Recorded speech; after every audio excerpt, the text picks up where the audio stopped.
حضور علیہ السلام کے جتنے بھی معجزے بعض سفروں میں آئے کہ پانی ختم ہو گیا، کھانا نہیں ہے، اور پورا قافلہ مشقت میں ہے، بھوک اور پیاس، تو حضور علیہ السلام نے کہا بھائی ایسے کرو، جس جس کے پاس جو برتن میں ہے، پانی ہے، کھانا ہے، کچھ بھی سارا لے آؤ، ایک جگہ اکٹھا کر لیتے ہیں۔ تو مشکیزیں دیکھے کوئی ایک گھونٹ دو گھونٹ، کسی برتن سے ایک آدھ لقمہ، کسی برتن سے ایک آدھ کھجور ایسے نکل رہی ہے۔ حضور نے سارا دسترخوان پہ اکٹھا کیا اور سارے لشکر سے کہا بیٹھو اس میں سے کھاؤ، ختم نہیں ہوگا۔ پورے لشکر نے کھایا، کھانا ختم نہیں ہوا۔ حضور چاہتے اللہ سے دعا کرتے، کھانے ویسے بھی آ سکتے تھے، بھئی جو اسباب تھے استعمال کا حکم دیا، بھی لے آؤ، اس میں برکت کی دعا کر دیتے، اللہ نے پوری کر دی۔ عمل کرتے کرتے جو اسباب ہیں اس کو اختیار کریں گے، اللہ برکت دیں گے۔ ایک چیز بھی چھوڑیں گے تو نقصان ہوگا، چاہے اسباب چھوڑ دیں، صرف عمل کرتے رہیں، اسباب پاس پڑے ہو، کھانا پاس ہے، دعائیں مانگ رہے ہیں کہ اللہ میاں کھانا بس خود ہی اٹھ کے آ جائے، ایسا نہیں ہوگا، اللہ نے دے دیا، اب اس کو استعمال کرو۔ ایسے کئی واقعات ہیں اب بھی موجودہ مسلمان اور ہم سب کو یہی کرنا ہے کہ جو چیزیں موجود ہیں ان سب کو اسلام اور مسلمانوں کی حفاظت کا ذریعہ بنے۔ ہمارے مال سے ایسا کہیں نہ ہو کہ مسلمانوں کا یا اسلام کا کسی بھی ذریعے سے کوئی نقصان پہنچ رہا ہو، ایسا کم سے کم ہی درجہ۔ اس کے لیے ترجیحات آپ لوگ سنتے رہتے ہیں، کون کون سی ہیں ان کو اپنائیں۔ اور اللہ نے یہ جو علاقہ ہے فلسطین کا اور مسجد اقصی ہے بیت المقدس، اس کو اللہ نے مسلمانوں کے لیے برکت والا بنایا ہے، اور اس کی وراثت دیکھو قرآن میں جتنا اس علاقے کا تذکرہ ہے، فلسطین کا، شام کا، ان کی وادیوں کا، ان کی نہروں کا، اتنا کسی شہر کا نہیں ہے۔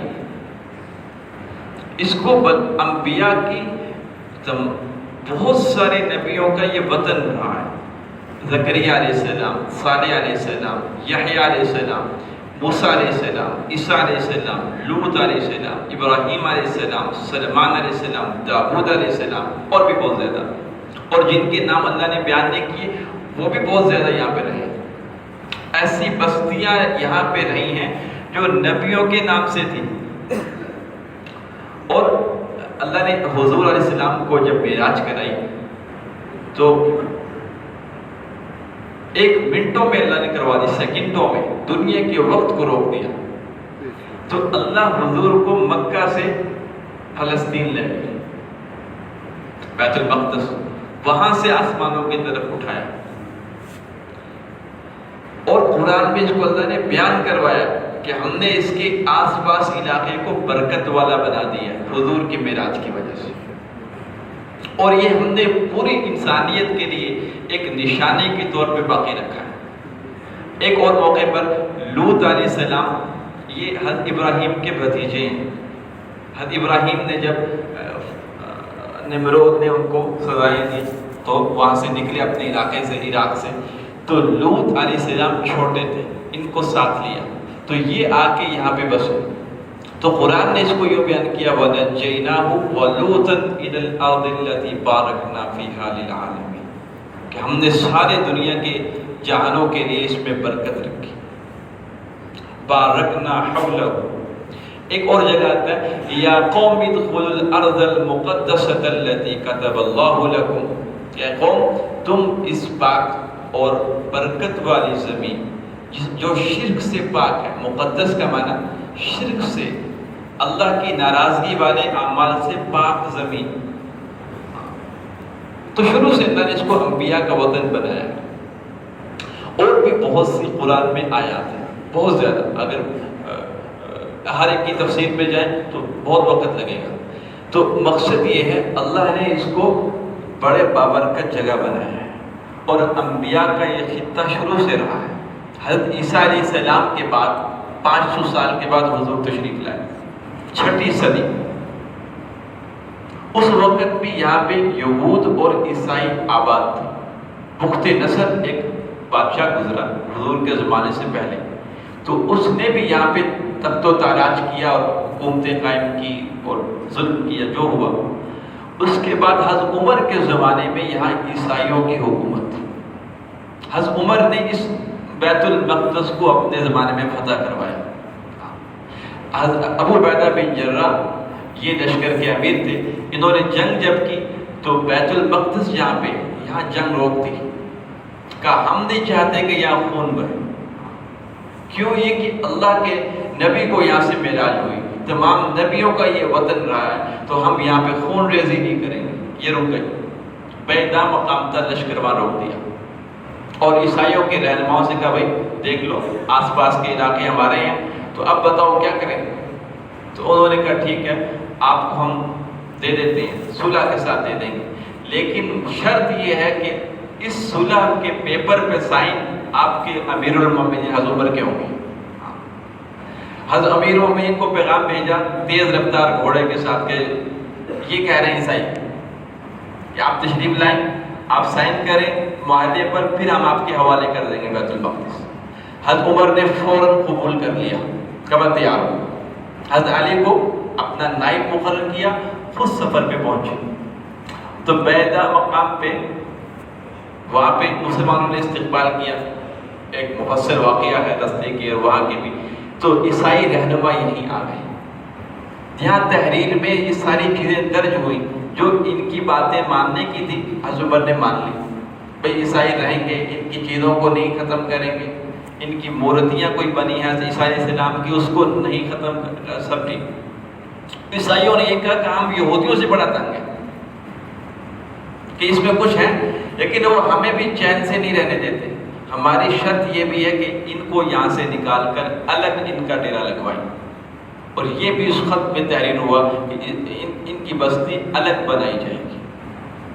تو حضرت عمر کو اجازت حاصل ہے 2 قبلے مسلمانوں کے، بیت المقدس 16 یا 17 مہینے حضور نے نماز پڑھائی بیت المقدس کی طرف ہو کر کے۔ بیت المقدس بھی حضرت عمر نے فتح کروایا اور بیت اللہ بھی حضرت عمر نے فتح کروایا، دونوں قبلے حضرت عمر کے زمانے میں فتح ہوئے۔ اور ایک دفعہ ایک صحابی نے پوچھا یا رسول اللہ یہ بیت المقدس کا کیا قصہ ہے؟ اس وقت فتح نہیں ہوا تھا، مسجد اقصی اس کا کیا قصہ ہے، کیا کریں؟ تو آپ نے فرمایا یہ اللہ کی وہ زمین ہے جہاں پہ حشر قائم ہوگا، جو حشر قائم ہوگا جس میں ساری امت کے اور لوگوں کو اللہ کھڑا کریں گے، یہ فلسطین میں قائم ہوگا۔ اور کہا جو مبارک ہے وہ آدمی جو اس مسجد کی طرف جائے، اور جو آدمی وہاں جا کے نماز پڑھے تو ایک روایت میں ہے 1000 نمازوں سے زیادہ ثواب ہے، ایک روایت میں ہے 500 نماز کے برابر ثواب ہے۔ تو انہوں نے کہا یا رسول اللہ ہم نہیں جا سکتے وہاں کیونکہ حالات اس وقت بھی پڑے، تو حکومت اوروں کی، یا رسول اللہ اگر میں نہیں جا سکتا کیا کروں؟ آپ نے فرمایا پھر کم سے کم کچھ تیل ہی کا ہدیہ بھیج دو تاکہ وہاں چراغ میں جلایا جائے، کام آ جائے۔ تو مطلب یہ جو تم کر سکتے ہو وہ تو کرو کہ کچھ نہ کچھ تمہارا اجر پڑ جائے۔ تو اب بھی مسلمان سوچ رہے کہ ہم کیا کریں گے۔ تو یہ ایک حدیث مجھے بڑی زبردست صبح پڑھی تو دل پہ لگی کہ اگر ہم کچھ نہیں کر سکتے اپنے مسلمان بھائیوں کے لیے دعا تو کر سکتے ہیں، اعمال کر سکتے ہیں، اپنے چیز جان مال کا وقت آئے گا تو ہم دے دیں گے، اور اتنا دے کہ اپنے دل پہ چوٹ لگے۔